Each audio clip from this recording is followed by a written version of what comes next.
Me, joining me today here at the Rockpit is Mike Muir from Suicidal Tendencies, who are about to hit our shores in Australia this October and November for a run of shows, not only as a part of the Metallica 72 Seasons tour, but they're also doing a string of their own side shows, uh, affectionately known as Lights Camera Side Shows. Welcome to the Rockpit, Mike, and thanks for your time in joining us today. How are you? Doing good, doing good.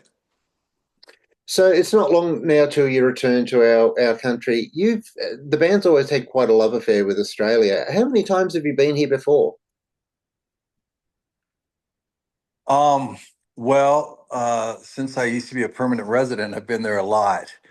Um, so, but as far as playing, um, we went last year with Infectious Grooves, went the year before with Suicidal, and then it would been a few years before. I think it was 2018, and then COVID happened and all that. So, but we do our best to try to get back there as much as possible, and I go there a lot. Um, whether we're playing or not. So it's always great to play. And this particular one, I'll be over there for over a month and doing the Metallica dates. They have a lot of days off in between, so we get to do our own shows and we get there early. So there in October and leave in December. Be fun. Absolutely. So when you say you were a permanent resident of Australia, where in Australia did you live? Um, the jailhouse at no, trying to mimic the others. I lived up in Sunshine Coast, so I lived in the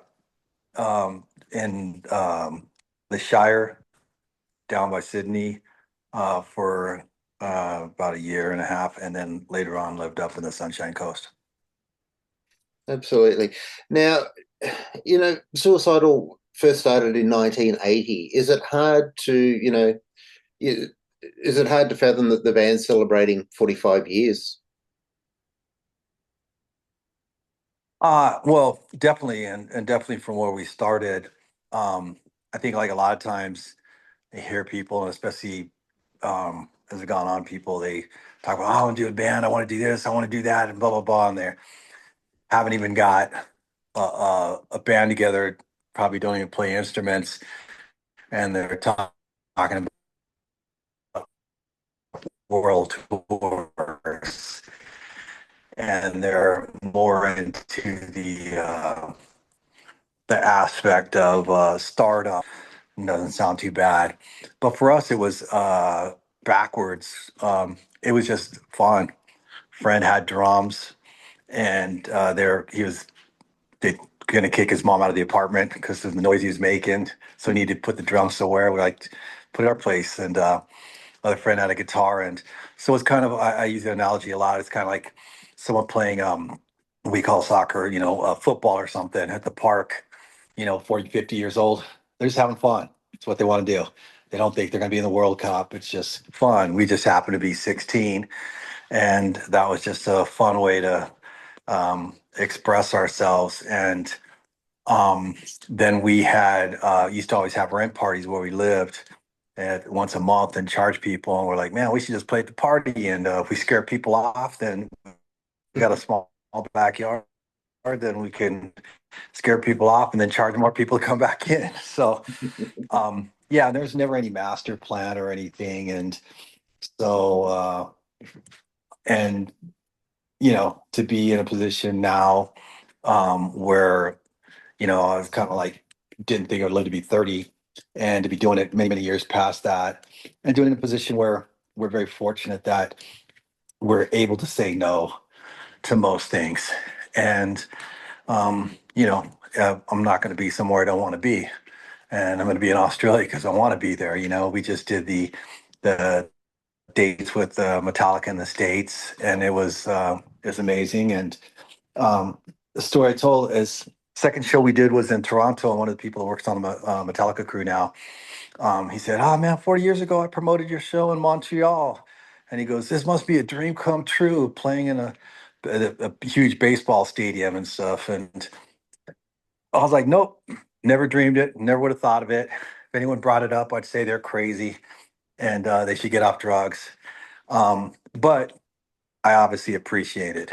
And to be able to be doing it at a point where I thought a lot of people when I was young, if they're close to 30, were super old.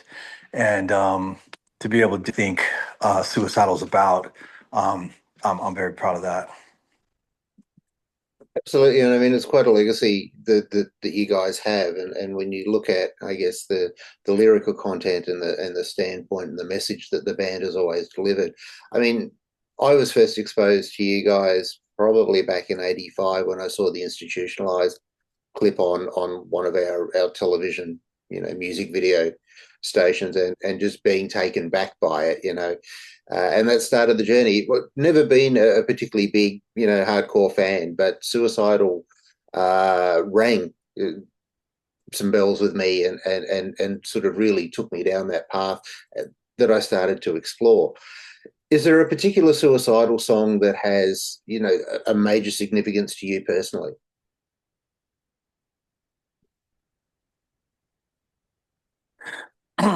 um, I got 4 kids. And it's the analogy I use. I got a lot more songs than kids, but some of them you can appreciate a little bit more at certain times, and sometimes you don't appreciate as much. But I think it's that's the beauty of suicidal. We've always tried to do things differently, um, and not to follow a formula or follow on the path of the back of piggyback off the success of a previous record, and just do the same thing over with one song that's a little more commercial or attempt to be commercial. And consequently, at the time when the records came out, we got a lot of flack for it.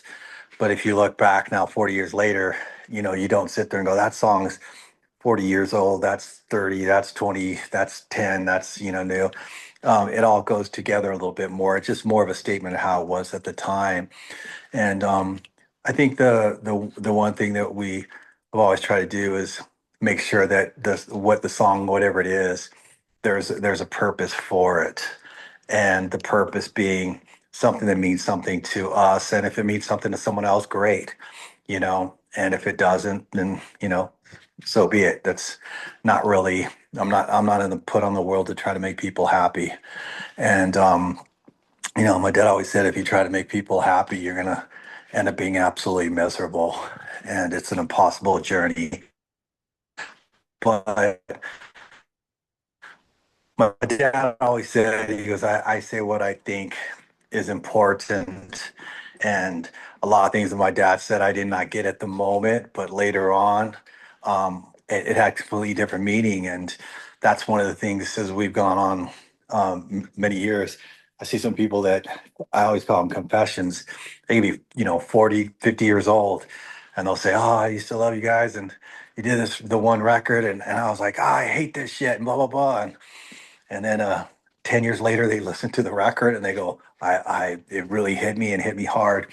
And I love it. And it wasn't what I was expecting, but it was probably what I needed.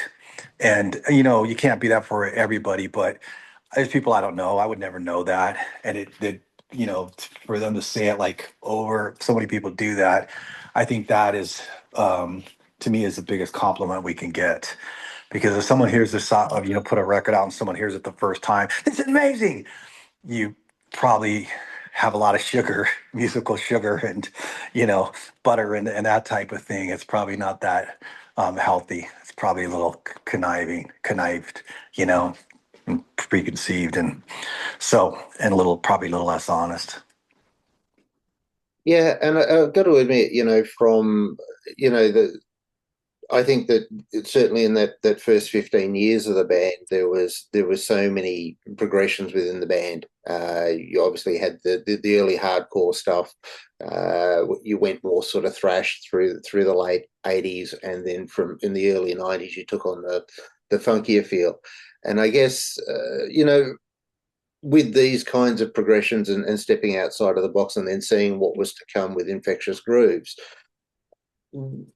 The sways and the moves and the exploration with the music, is that in the way that you write, or is that in more to do with the people that are around you in the band? Um, I think it's both. Um, I have a short attention span. I could get bored easily, so just can't read the same book 100 times. I have a hard time seeing the same movie twice. It's like I already seen it. I know how it's going to end. Why do I need to watch it? And I'd always, when I was young, amazing when people were like, let's watch this movie. And I was like, dude, I already seen it, And I mean, you do pick up things, and years later, when you rewatch things, sometimes it's quite a telling things that you thought were good or whatever. But it just, like I like the process of creating, and I think in the same sense too, if you have to tell people what to do, um, then they're probably not that good at what they do, And so I've always, I'm not trying to tell people who to be and how to be musician wise. I'm trying to get them to be the best that they can be, and that's why you have like even like someone like Thundercat, on bass, and Robert, who's in Metallica now, and now his son Ty, and so many different people, whether in Infectious Grooves, Josh, who played on one of the Suicidal records, Josh Freeze, but 17 when he started playing with Infectious Grooves, and then he's gone on and done all kinds of stuff, and he was replaced by Brooks Wackerman, who was 14 when he started playing Infectious Grooves, and then later played in Suicidal, and now plays in Avenged Sevenfold, and so many people, and so many different bands, and now we're very fortunate to have Ben Weinman, um, from Dillinger, Escape Plan, Weinberg, on drums. It was in Slipknot and a bunch of stuff, and that like Ben was talking, and he's going, when I was 12 or 13 and skateboarding, and I heard Suicidal, he goes, it hit me differently. And he goes, that's what I want to do with the new Suicidal record, is do a record that someone, when they hear it, it hits them differently, And I think that's where Suicidal's at its best, is, doing our thing and not trying to fit in with other people. Now there is new music coming. Obviously, it's been a while between albums. So, how close is a new Suicidal record from being in out to the world? Um, well, irony is that the next record is going to be, I just signed with BMG, and it's going to be a Miko record coming out the beginning of next year. But it's actually kind of a little bit of new stuff or unreleased things from all the different projects and bands I've been in, and some things that are done differently, and some stuff that's very different in a lot of ways, and I think it probably sums up what I like about music, and um, the kind of the way I go about it. It's like a roller coaster, a chaotic roller coaster of a lot of people would probably think it's confusion, but I think it makes a lot of sense to me. And with Suicidal, um, it'll probably be out later next year. For sure. Now, talking about touring and obviously having done some American dates on the 72 Seasons tour, this tour of Australia and certainly the side shows, when you include that to the whole touring package, you're doing clubs, theatres, and stadiums.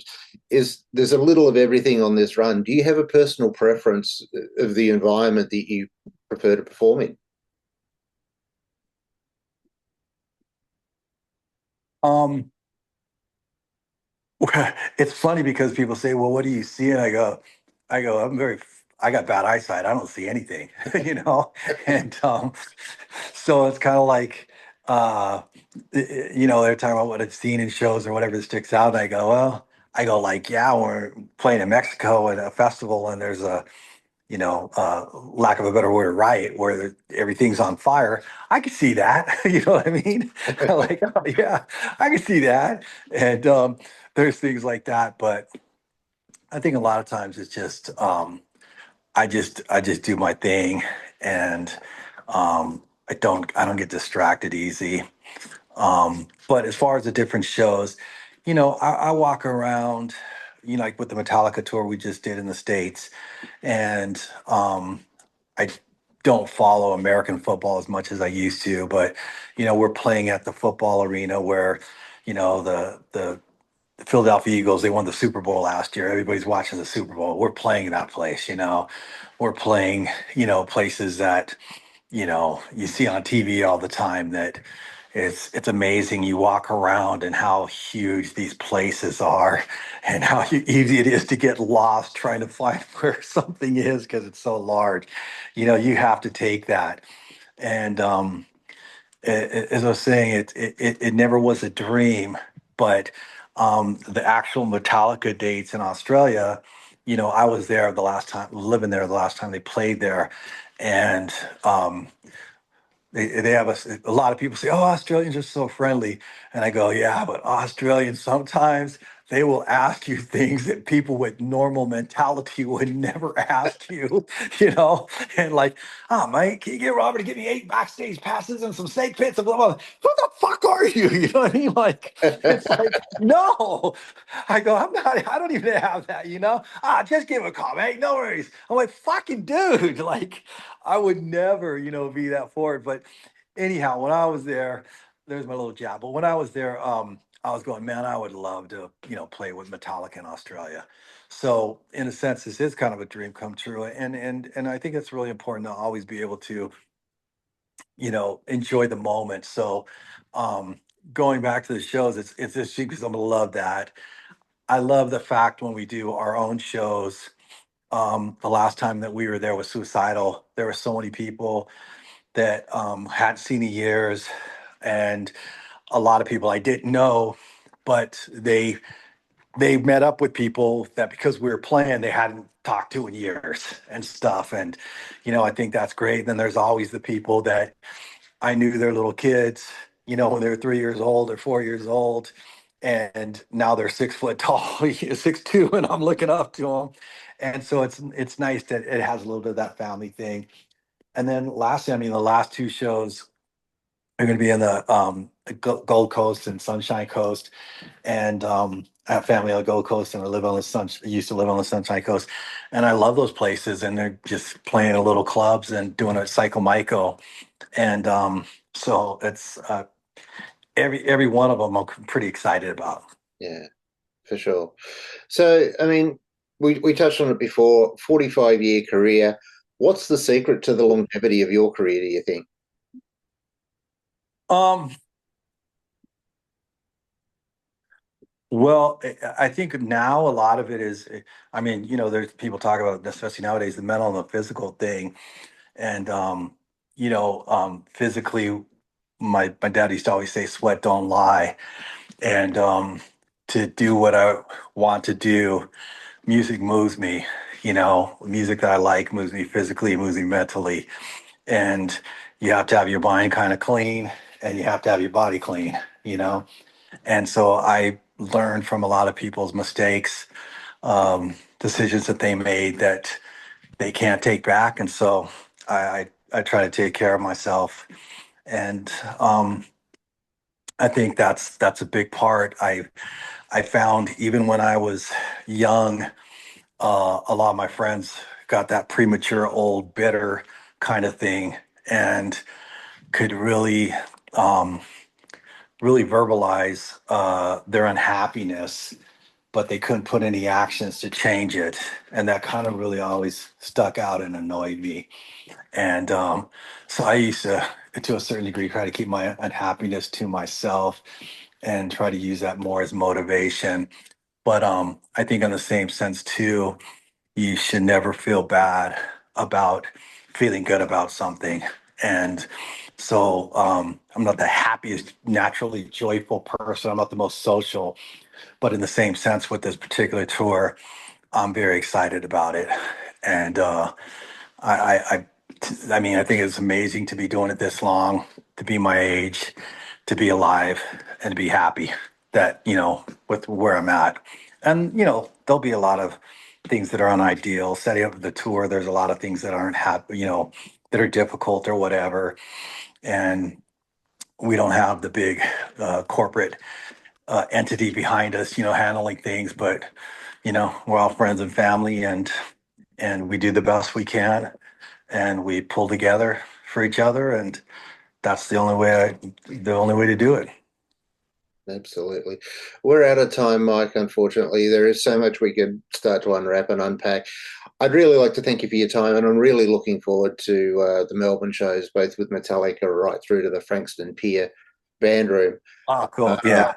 as we sort of said, it's great to be able to experience, I guess, the three different levels uh, Yeah.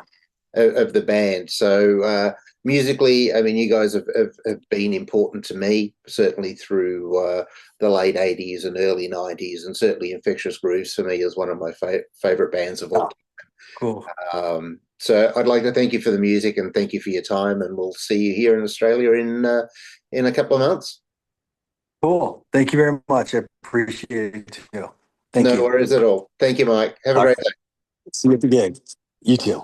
Bye.